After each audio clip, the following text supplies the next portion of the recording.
So we've got a little presentation for everyone. We'll walk through those steps. I've just in the chat dropped a copy of it if you want to follow along. So you don't need to take hard notes, but you'll have access to it. We're also the website is earshot-distro.ca, and you can learn more about the NCRA at ncra.ca. Both Eloisa and I are coming to you from the National Capital Region in Ottawa, traditionally the Anishinaabe Algonquin peoples. And we work with not-for-profit campus and community radio stations all across the country, about 125. I'm going to share my screen and we'll jump into this sort of presentation as we go forward. And if you do have any questions, feel free to reach out and do your best to put it in the chat, and we'll sort of jump through and answer some of those things. So a little bit about what we are, what's Earshot Distro, how to use it, best practices, and getting more out of the stations. That's the goal for today's webinar here. So a little bit about who we are. So as noted, I'm the executive director of the National Campus Community Radio Association. I've been here since 2015. Before, my focal point was on community radio.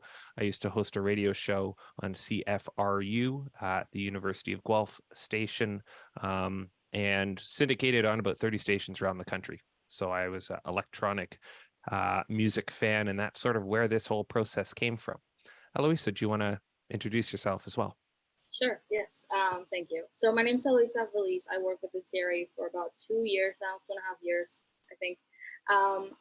Unlike Barry, I don't come from a radio background. I did marketing and communications in school, and through the NCRA have learned more about radio stations and musicians and how everything works. So we'll go through a bit of the basic information in the sector, and then we'll jump in, and Eloisa will walk you through how to use the system itself. So we have 126 not-for-profit radio stations across the country. They're all independent organizations, meaning that their board of directors is elected from their membership. If they have funds to be able to hire staff, they hire staff, but most of them are volunteer-driven organizations. If you drop a name of where you're located in the chat, I can tell you where or close by one of those radio stations are. In total, there's about 255 if you include the French language and the Indigenous radio stations in the country. So quite a large network of independent, not funded by anywhere else, but within their communities. So again, most have staff or volunteers who oversee the content that goes on the air. And it's often independent hosts who get to pick and choose what they want to play. Sometimes the stations will pre-program stuff and it'll be on there. Other times it'll be completely up to a volunteer who's been trained to showcase what they do. So here's an example of just a few of the stations across the country and a nice colored map. Our stations are blue. The green stations are not for our French language outside of Quebec. The yellow stations are independent stations, and the purple stations are French language inside of Quebec. So there's quite a few of these stations, and we've had over 100 members for the last 5-6 years, and our numbers are continuing to grow. Where all of this sort of connects into what you do is often tied to copyright and tariffs. So stations are required to pay 3 major copyrights. What that does is it allows the radio stations to air content and pay the artists for it. So this is an old system that's been in place for a long time. If you're not registered with SOCAN's the primary one, I would highly recommend you do so. Essentially what happens is a radio station pays a fee. They report 2 times a year for 2 weeks in total, all of the content that's played. SOCAN compiles all these logs, extrapolates it to be a year-long worth of playing, and then they will look to see if your song or your artist or band or whatever was played, and you'll get a portion of how many times that was played sent back to you. It's not a lot of money. We're working on trying to change that, and there are some serious issues with how the reporting system happens because it's only 2 weeks, but it is something that's in place. We have the artists that pay into the station will go or pay into the Earshot Distro process. We'll show you how that works. And then, of course, SOCAN pays the artist. So you can see it's a little movement of funds going around in all of that. Note that if you are registered with SOCAN and you're in commercial broadcasting, they do pay a lot more because they have lots of money. Well, they will say they don't right now, but they still have a bunch of money and they still have to pay for the artist to get on the air. So I would be sure to register from that. So the distro landscape is pretty interesting. We'll go over what our competitors are, costs, the charts, and all the other stuff. So Earshot Distro is something that we built 2018. It got started. Right now we're sitting at 31,000 songs on there. 250 radio stations and their programmers are using the system. Approximately 4,500 independent artists and record labels as well. So there's a lot of content in the system. Alternative to it, people used to mail in CDs. Well, obviously that didn't work very well during COVID. So there's a lot of a shift to this, and a lot of stations don't have room for CDs anymore. It's still taken. We'll explain how you can get and use one of those systems. Same with email, sending an email. There's still very popular, and a lot of stations accept that process. And we'll give you some tips at the end of what are the best practices for it. There's two major systems, DMDS or Yangaroo and Play MPE, that operate and service our sector. Both have very good service in place, great catalogs, etc. I'm not going to talk down upon them, except that they are very expensive and our stations don't really use them, but they are really good for when you're trying to get your content to commercial broadcasters. So we'll just leave that as a note there, and we want you to be successful for the whole process as well. But DMDS, Yangaroo, you're talking about $500 to $700 per album. You get that for $50 for us into our sector with no additional costs. And of course, obviously, when you're producing a CD, you have to make it, you have to mail it, they have to get processed, and they have to be archived. More than half of the CDs that get to the station get listened to and get tossed out. Only about 20% actually make it into the hands of and getting it on the air. And even of that 20%, half of those get archived, the other half disappear. When it goes into an archive of 30,000 songs, it's not overly viable to be found, especially if it's not in a digital format and they have to pull it out. So CD has probably moved on, but some stations still do accept them, and we wanted to share that. For us, it's always been $50 for an album, $7 a song before any discounts. You can get a referral code and a coupon code, and guess what? Because you're an MMF member, you get both of those. So up until, correct me if I'm wrong, Eloisa, next July? Yes, for a whole year. For a whole year, you'll get 50% off these costs. So your album will be $25 to distribute, and that's anywhere between 8 and 20 songs. If you want to do singles or less than that, you're looking at $7 is the base minus any of those coupons that you have there to add on. We'll show you how to apply those as you go forward. I'll also note that we have a national charting system, so about 20 to 25 radio stations submit their charts. That's at earshot-online.com. If you can get onto the charts, it is great, because if you go back to Factor and say, hey, look, I'm charting on the national community radio charts, Factor will go, well, there's a check mark for you moving up in one of their classification tiers. So it might be the difference between, say, $5,000 to help create your album or $50,000 to put together a full package release with a video, etc. So if you can get charting, great. Promote that, highlight that information, and move forward. So again, the charts are done by the individual radio stations, and there's a sort of a list on it as well. But here's an example from a couple years ago of some of the artists who were in play, and you'll see that it is dramatically Canadian content based overall. But that's earshot-online.com, and there's charts for the main charts plus genres as well. So it's a great little space to check out. And where we sit right now is there is translation in the system for French. So we do have access to our French members. They can join us, and a few of them do have a solution. If you're uploading or downloading, there is the toggle option to switch to French, which is great. We're hoping to expand to the US. We're just looking for some financial support to be able to do that. The challenge is taxes. Gotta love taxes. The other really interesting thing that we have in place is that when you upload content, you have the ability to identify if you want it to be podcast friendly, which means that others who create a podcast can use your music on the podcast. You've given explicit rights. There is no rights-based system similar to that of SOCAN when it comes to creating and paying for a podcast. That's why most podcasts are spoken word only, or you'll get music, which is like a background or a theme, and they paid someone to do it and it's royalty free, etc. What we are aware of is the first sort of database of it, and about 1 in 6 or 1 in 8 songs is podcast friendly. Now, can't guarantee that Spotify or Apple or Google won't pull the podcast down because of music copyright rules.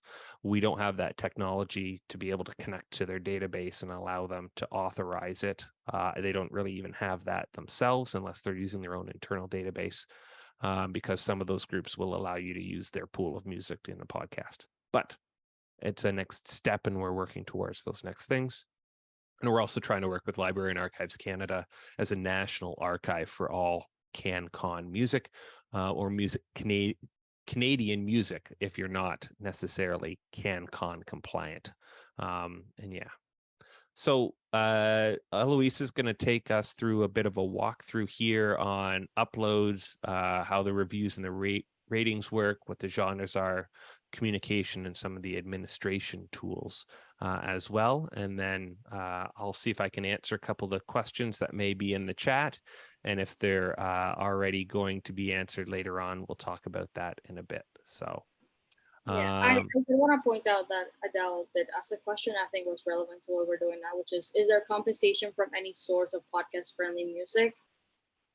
So at this time, there is no direct connection to that because there is no copyright royalty tariff in place. If I was to play a song that you gave me permission to do, then you necessarily you've essentially, the benefit is the great word of exposure, right? There's unfortunately no additional revenues that come out of that process automatically. If you want to try to negotiate an agreement to have your content on there on a case-by-case basis, I've heard of it happening, but not very much. Hopefully everyone can see my screen and hear me. I'll get going with the little demonstration how to upload to Earshot. So like Barry said, this is the website, earshot.distro.ca. Most of you will hopefully already have an account, but if you don't, it's really easy to sign up. So just right here, there's 2 different types of accounts. There is a label account or independent artist account. They are both very similar. The only difference is if you have a label distributor account, you can manage different artists at the same time. So if maybe you are managing different artists, or if you yourself make music with your band and then make music by yourself, you can do that. If you have made an independent artist account and then you realize you want to switch to a label account, really easy. We can change that from our end. It's not a big issue, but that's the only difference between the 2. Sign up is free. You just have to put your name, email, password, all that stuff, and if you have a referral code, and that's it. You'll get an email from Earshot Distro, and then you'll set up your account, and then you're all set up. Now, if everyone already has an account, which hopefully you do, you just be able to log in. And if you log in, this is what your account will look like. Maybe not exactly like this. We have uploaded from artists in the past, which is why it looks very busy here. But this is what your account will look like. So there's different ways to do an upload. My favorite way to do an upload is to go straight to the releases page first. So how to add release is, I think I explain it as a folder. So the release is a folder, it's the album. You can also do a release that is a single. I'll show you how. So if you go to the release page here at the top, you go to add new release. Here, you'll be able to add a title. So we're just going to do MMF August 9th. What's the 9th? It's the 9th. That can be the title of your album. And then artists. Here is where, if you have many artists, you'll be able to manage different artists. But if you only have one artist, you will create the bio and information there. And then that will be made. That will always be set up for you for the future. So we'll just do a compilation, since you can do that as well. If you are uploading for someone else and you're doing a compilation of different artists, you can do that. There it is. And then you choose a file. Let's see, an image. Let's see if this one works in here. Just a random image. That will be the cover of your album. And then here you will choose the type of release it is. Like Barry mentioned, an album $50, a single $7. It is up to you what you want to do. So an album is 8 to 20 songs. Let's do for now that we're just going to do a single. There you have selected, and here you would choose the genre. Let's say it's rock. You can choose a subgenre, part rock. We can do a hyper genre. Let's say it's boogie rock. Sure, why not? That sounds fun. And then here, automatically, you will notice that it checks off the clean in context, not required mark, which just means that it's radio friendly. If you are uploading content that is not radio friendly, you need to uncheck the mark. And we do ask that if you do that, to maybe put in the title like parenthesis and just explicit. But just would you know that by default, it does check that off. And then here you can put more information with the upload, like the city that the band is located in, the region. You can also completely just leave it empty. It doesn't minimize the reach that you have. It's just something for the stations to look into, where a band is from. Sometimes they want to do local artists, so it's up to you. And then here you will be able to focus on the system release date, and then there's a public release date. So system release date is when you want the upload to go live into the system for stations to see. That could be today. I wanted the stations to be able to see the upload that I'm doing today. And then for the public release date, you can leave it as is, or if you're uploading to the system before your album is going out into the public, like let's say I'm uploaded the song to the system today, but it's going out to the public on Friday. You can change it on there. It just reflects for stations to know that you're giving them the music before it goes out to the public. Just a note for them to notice. You can also upload things for the future. So let's say if I want the system release date the same day as the public release day, which is on Friday. Leave that in there. You will get through the payment process, everything, and the upload will be done, and it will automatically be released into the system on Friday if you just want to upload things ahead of time. Same with the lyrics composer. A distributor is by default chooses the name of your account. So it's obviously the NCRA industry account, which you can do whatever you're distributing with. Same with publisher and labels. And this is the licenses that Barry was talking about. So there's 3 different licenses that you can choose that can be played in the background of stations advertisement, available for podcasts like you mentioned. And you can also choose that if stations want to use your music, they need to coordinate with you to do that. You can choose all of these, none of these, completely up to you. For now, I'll choose all of them, just for demonstration purposes. And we do have a artist characteristic that you can check out here. This is self-identified. It could be the whole band. It can be someone in your band. We'll leave it up to the artist uploading to choose whatever they want to self-identify as. This is just for discoverability purposes. If stations want to, for Black History Month, only showcase Black-owned artists, they can do that, etc. So you can choose any of them, none of them, whatever you're comfortable with. And at the last part of it, it's Maple compliance, which just classifies if your content is Canadian. I believe you have to choose 3 of them for it to be classified as Canadian content. And if you upload as Canadian content, when stations see your upload, it'll be a little Canadian flag next to your name. So that's how they know. Yeah, so you can choose any of them. I'll just choose those two, and I'll save. The file size is not right. Anyways, you get the gist. So that is how you create an upload. So if the upload is done, it will be right here, ready for you to upload the files to it. So if you want to edit a release or delete a release, it's all right here. Whenever you're done uploading a release, you can copy the URL right here and share that with stations, and they'll have direct access to listen and download your release whenever you're emailing them, which we'll discuss later on the better practices of how to reach out to stations, but this is how you copy the link right here. For that.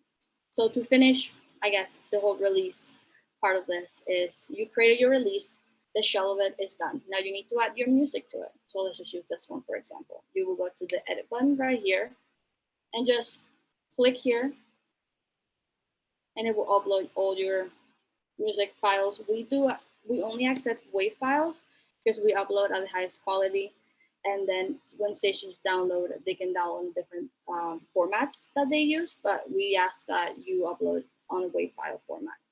It'll be uploaded right here, it'll load through, and then here you can sort through the order of the songs. So if you're doing an album, obviously you want the order to be correct. You can drag songs here up and down, and that will be the order which your album will be showed in. Sometimes when you're checking out or when you're on your dashboard page, you will see that the songs are out of order.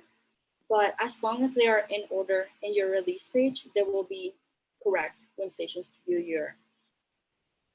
your release. And here you can always update information. Even after the release is live, you can update information. Maybe you want to change the cover art. Maybe you realize the genre is not quite right.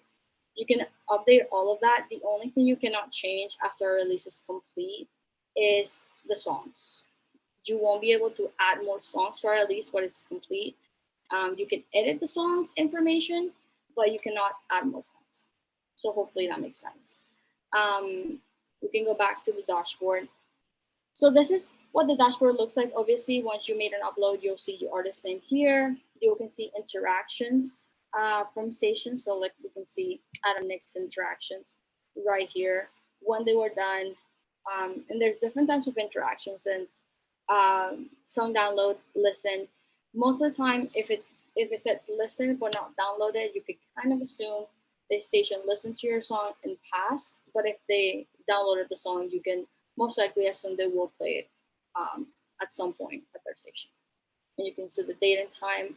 Great thing about this is obviously you can see what stations interact with you, and you can reach out back, create a relationship with them, be like, hey, I saw you downloaded my music, thank you so much. Maybe ask them if you want to do an interview, stuff like that. Stations really like when you reach out and create relationships with them, so that's a great way to do that. I mentioned here before with the artists, you will only see this button if you have a label account, which means you will be able to manage different artists. But like I mentioned, artist is just name, an alias if you have one, a biography, a picture, and it's also city, town, Canada-wide, as you wish to do that. And then songs is where you will be able to edit specific songs. So maybe a song that you're uploading is not the genre that your album is in. That's not an issue. You can go in and edit them right here with the little pencil icon. Same here. And you can add the ISRC code as well to all of your songs. You can add the moods, if you want to do a specific license for the song. You can do tags, you can do lyrics, etc. So you're able to edit specific songs, since not all of the songs might reflect what you do in the release, but by default, it will reflect that. So you can go in and update that and change it. So if you're doing a song, but you just uploaded the file, it will look kind of like this. So you can go in at pencil icon and edit the title, make sure the title is correct. If a song is waiting for payment, it will be right here. And that's where you know you haven't fully finished the payment process yet. So a song is not live, it's just sitting there in the system And the only part where you pay during this process is at the payment part, which I'll walk you through right now very quickly. Since let's say I want to do this single that I have right here. You have selected it. It's a test that we did for another presentation, so we'll just select that. And then you go select payment. There we go, and then you see it's a single, $7. It's always great to check if you select the right amount, because if you only uploaded one song but you click the $50 album, it will not flag that. So you just make sure you're paying for the right thing. And then you continue. And right here is for you add the code that we have provided for you guys. So Andrea said how you can find the code. So you'll be able to find it there. This is where you will add it, and it will obviously take your amount and give you 50% off. You can fill out the billing information. It's just to have it out. But when you have the billing information, it'll be irrelevant since you don't have a card number. So you can just put random information on there if you want. And that's kind of it. You complete the purchase and it's done. And if you chose the release to go live that same day, it will be live in the system. If you chose it to go on Friday, it will go automatically into the system on Friday. That is basically the function of these three things over here. And hopefully at the top here, you can see messaging and outreach. And Barry and I will talk about that a little later on, but I'll just explain it. We have stations fill out information and their preferred genres and email contact for you to have. So when you have uploaded to the system, you can reach out to them directly. You'll just have to click this outreach button right here, and it'll take you to a separate page. And there you'll see all that information. I believe that is all. I will stop sharing right now and see the chat if there's anything else. Yeah, there's a couple questions in there. Yeah. And then I'll follow up in a minute once we've answered a couple of these questions, and provide you with an opportunity to see what the radio stations will see, and then we'll go through some of the other best practices. So we still got a few minutes here to go. Eloisa, is it better to upload a single or a full album? Definitely a full album. Stations have flagged us to say that a bunch of times because we understand that as an artist, you have more singles than albums, for sure. It's just for stations, it takes the same amount to process an album as it does a single. And since it's volunteer based and run, it just makes more sense to process an album. So maybe if you have a bunch of singles that not really form an album in your opinion, but you can make it as a bundle, we suggest you do that, just because it has more likelihood that stations would go for it, just because again they're volunteer based, takes a lot of time to process a single. So.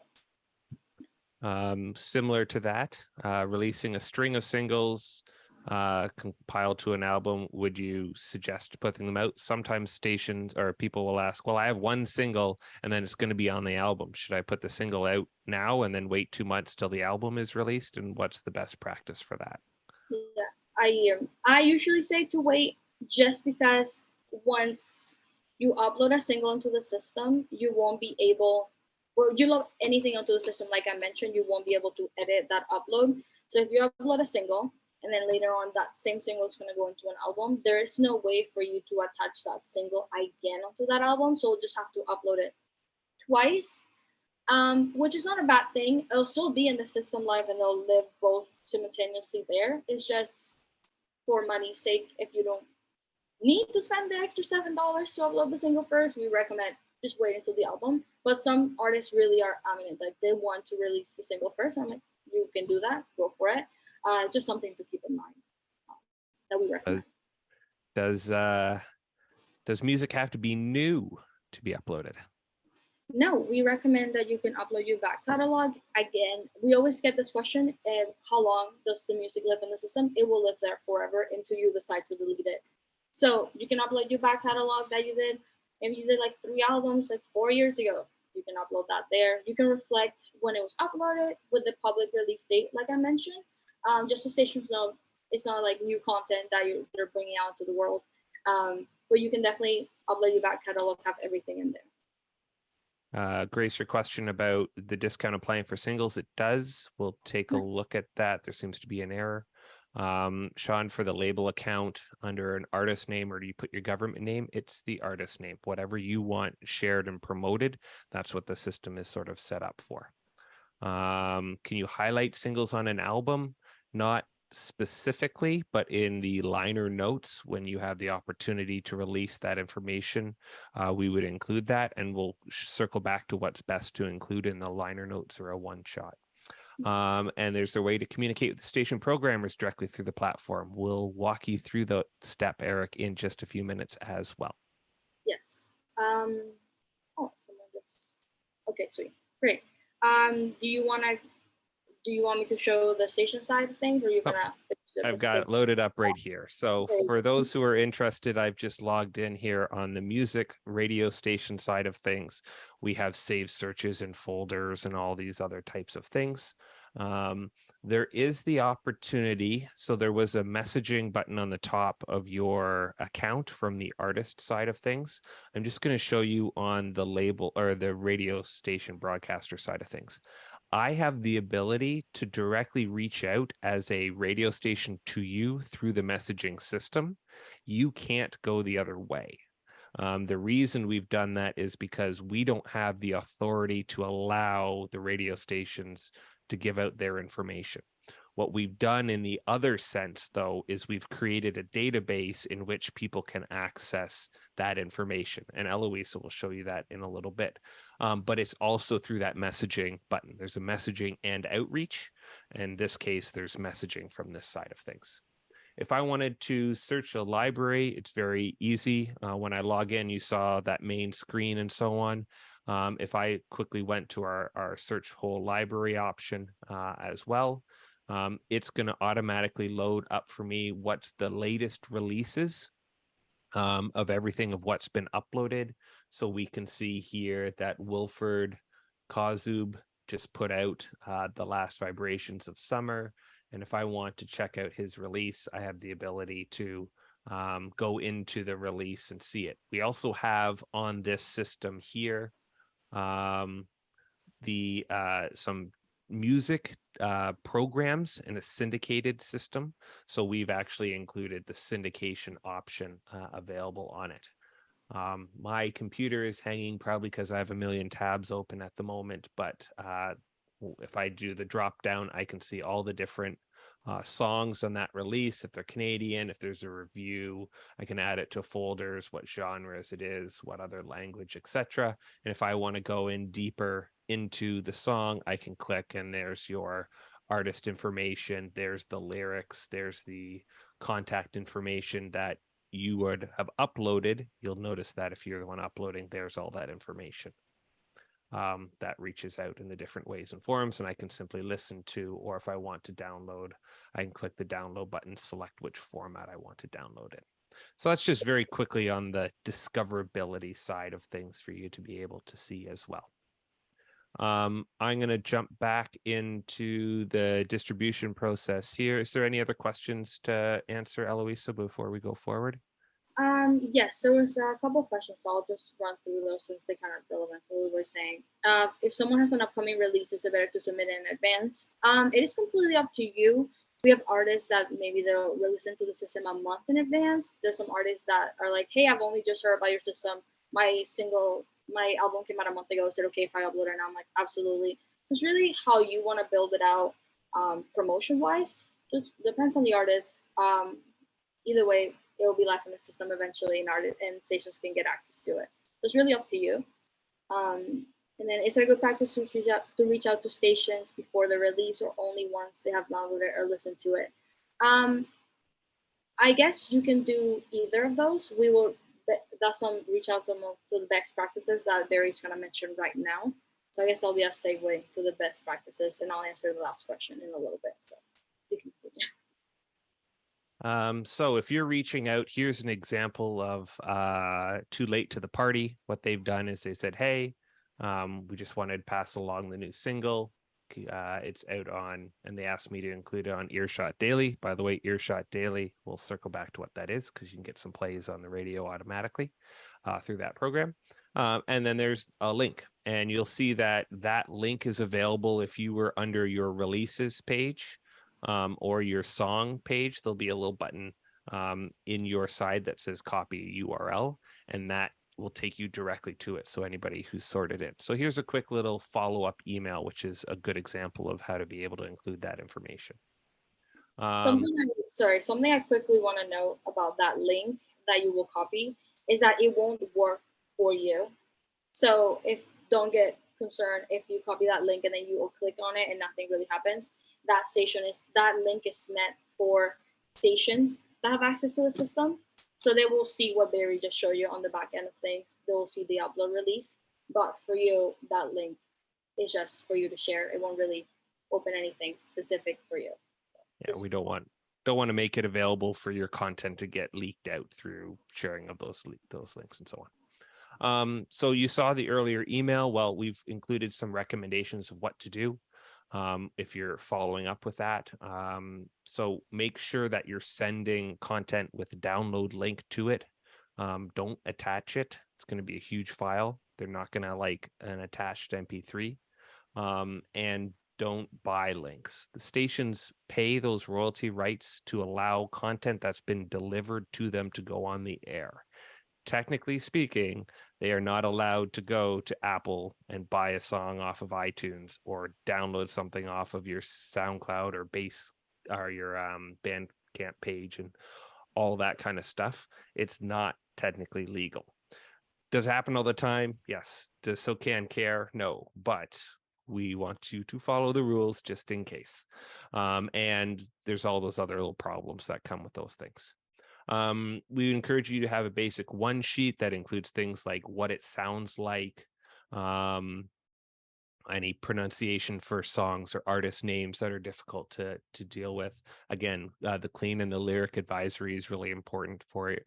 There's no quicker way to get your song pulled from rotation if it has something that's inappropriate that goes out on the air at 2:30 in the afternoon.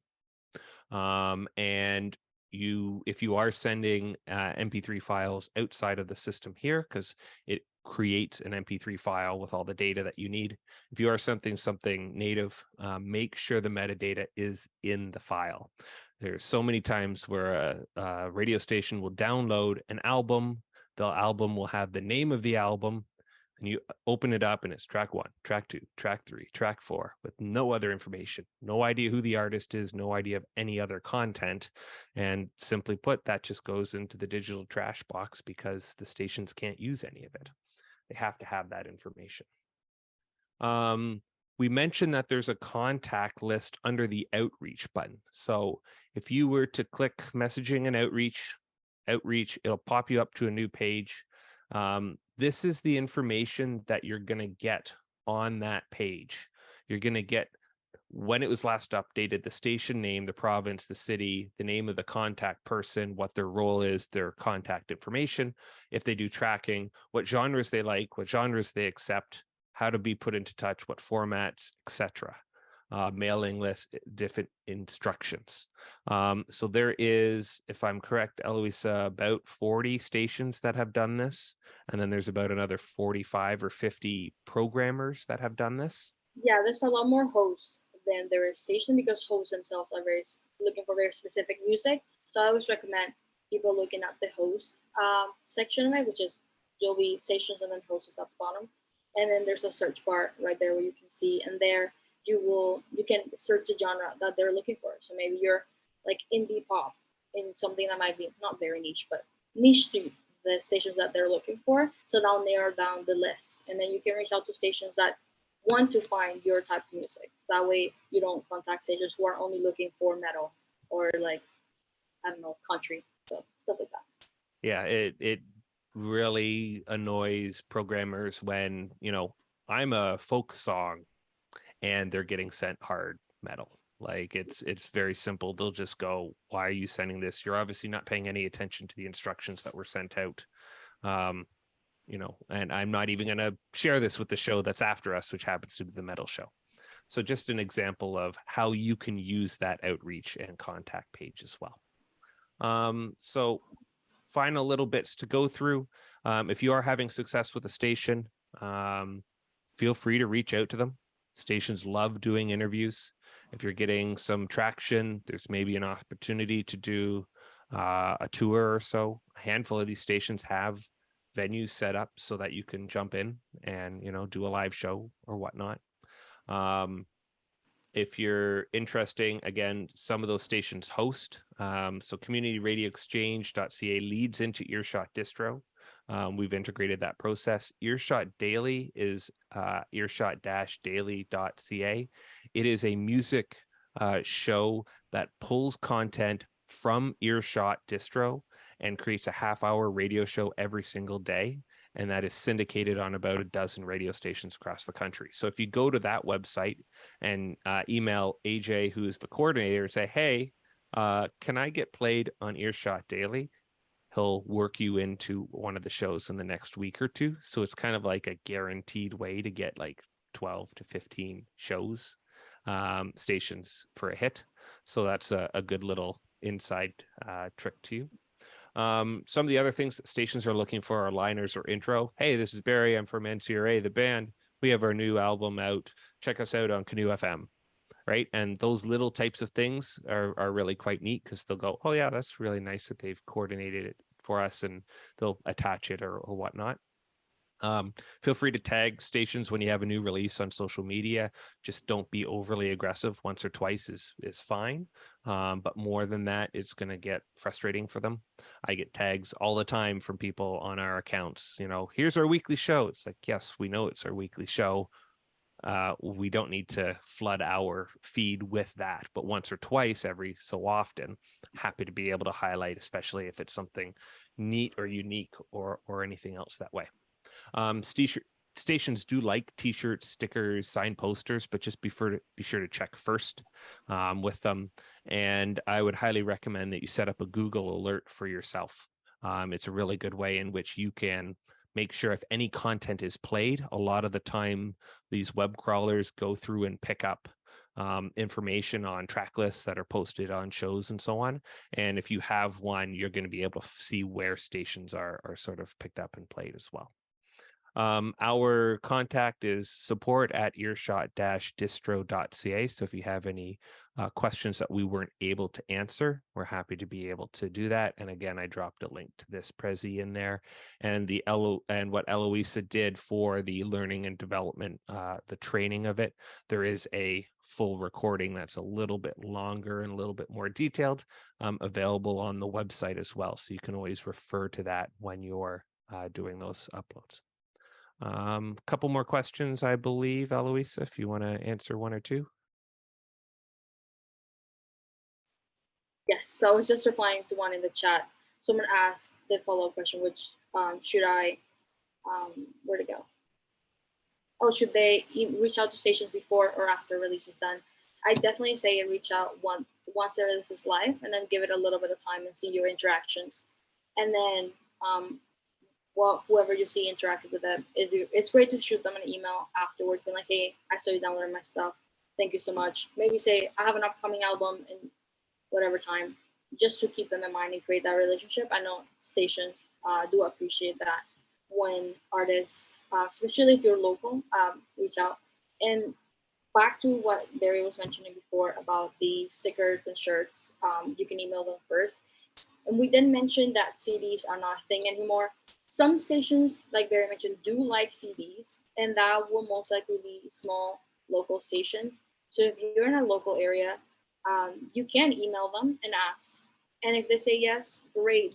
Most stations do like to build out their local library if they're a small town. So you can ask, even if you want to do that. It's definitely some stations that were really excited to do it. Some stations sold do vinyl. It's just not recommended for big stations, like stations in Toronto. They have a lot of stuff and not enough space.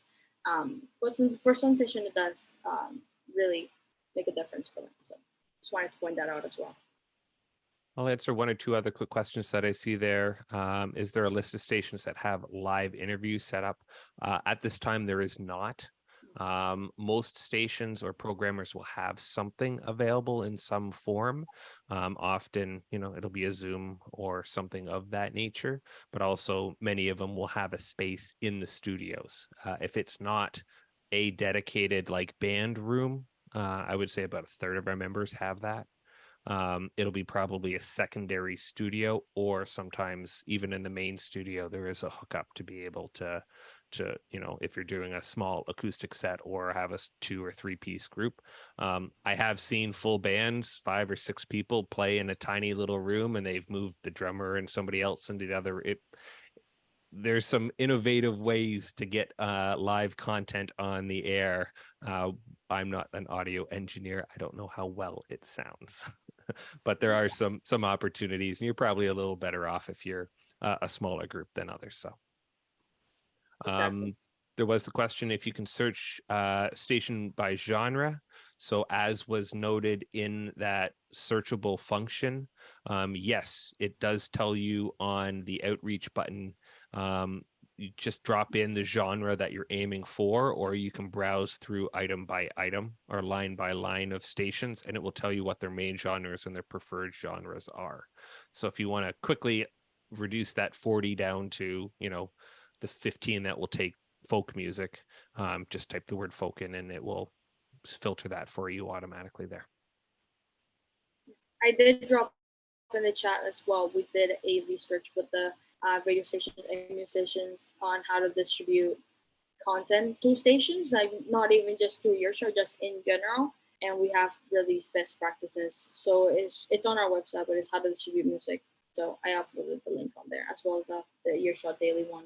In case anyone wants to reach out to AJ, I'm sure he'd be happy to help you out in there. And then one more thing that I wanted to say about in terms of reaching out to stations for new uploads and stuff like that. I send out a newsletter to music directors every week with new uploads from the week before. So we also do on our back end things, advocate for artists in the system. Just a reminder for music directors, like, hey, there's 150 new uploads. Like, just check some singles out, check some albums out. So just a reminder that we also do that for you guys, because we want your content to be heard and from stations to get great music. So. Eric asked the interesting question, how much do artists get paid per play? I will respond by saying, I have no idea. We've tested this a few times. Like I said, I had a syndicated show that was on 30 stations. And usually when it's SOCAN week, I encourage the station to interrupt my regular show and play a SOCAN special show to capture all of my friends who are all Canadian. I've had a friend come back to me and said he made $2.17. I've had others that have said they made $20. You're not getting a lot by any means. And as I said, I think there are some areas that there's some improvement for. We're trying to find a way to automatically create both national charts and log all content on all radio stations being played and tie it back to Earshot Distro. So it will actually identify if the song was played on another station and then tell you what station at what time it was played. Send that all to SOCAN. So SOCAN has 24/7, 365 reporting like the commercial broadcasters do. That way, when you get played, you get paid for that process. Just a way to be able to make sure that, that cyclical process is happening properly. And if you happen to be, if you release an amazing album and it goes out a week after SOCAN and that group doesn't, or that station doesn't log SOCAN for another 3 months and it's sort of finished its rotation, you could have had thousands of plays and been, the biggest artist on the year for it and gotten not a single thing or recognition for it. So there are some challenges and, technological solutions hopefully will come up down the road. And what we're really hoping to do in the end of all of it is actually tie it to a system that identifies how many listeners are happening at that time. So not only will you find out your station was played on CKDU at 2:30 in the afternoon in Halifax on this show, but also you had an estimated 2,400 listeners, right? So those are things that we've got in the works. It just takes a bit of time to develop that out. It's probably a couple years away, but we do have an active ongoing development of Earshot Distro. The plan is to keep growing and building this. It seems to be working, and stations are quite happy, and hopefully you as an artist or a label uploading are quite happy with that as well. I think that's about all that we have. As noted, earshot-distro.ca has all sorts of support tools on it. There's a broadcast, there's a music, webinars and videos and documentation of it. There's also the best practices, as we said, of how to send content to the radio stations as well. And support at earshot-distro.ca reaches Eloisa directly.